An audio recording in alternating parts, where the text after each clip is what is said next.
Happy birthday, BrandLove. Today's episode is about Scary Stories to Tell in the Dark.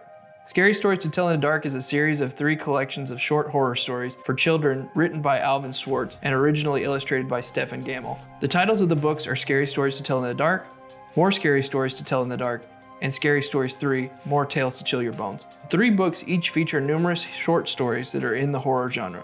Schwartz drew heavily from folklore and urban legends as the topic of his stories, researching extensively and spending more than a year on writing each book. Acknowledged influences include William Shakespeare, T.S. Eliot, Mark Twain, Joel Chandler Harris, and Bennett Cerf.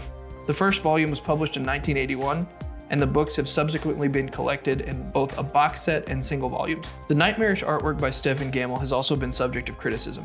Many groups have attempted to have the book removed from school libraries. The series is listed by the American Library Association as being the most challenged series of books from the 1990s, and 7th most challenged series from the 2000s. It again made the list in 2012. Complaints have typically centered on its violence, disturbing subject matter, and potentially unsuitability for younger readers, as well as religious concerns.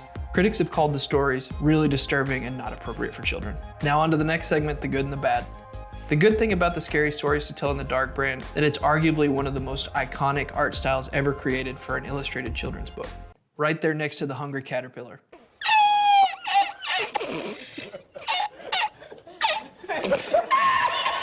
Unfortunately, the brand has had so much heavy criticism that it never quite took off as it should have.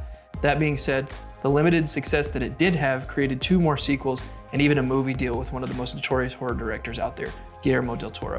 Many people in the age range between 20 and 40 will remember these books vividly from book fairs as a kid, and I really think that's because of that unique art style. Now onto the bad. The only downside to the Scary Stories franchise is that negative public perception from overprotective parents and zealots really did a number on overall sales, therefore created an air of skepticism as to what the brand truly is.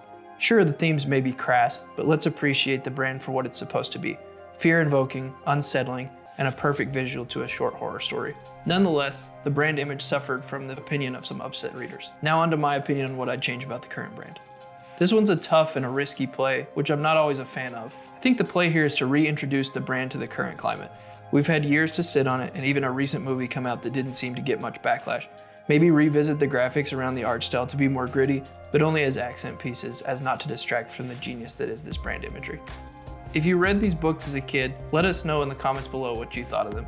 As always, don't forget to follow us on social media and check out the downloadable resources. We'll catch you in the next one.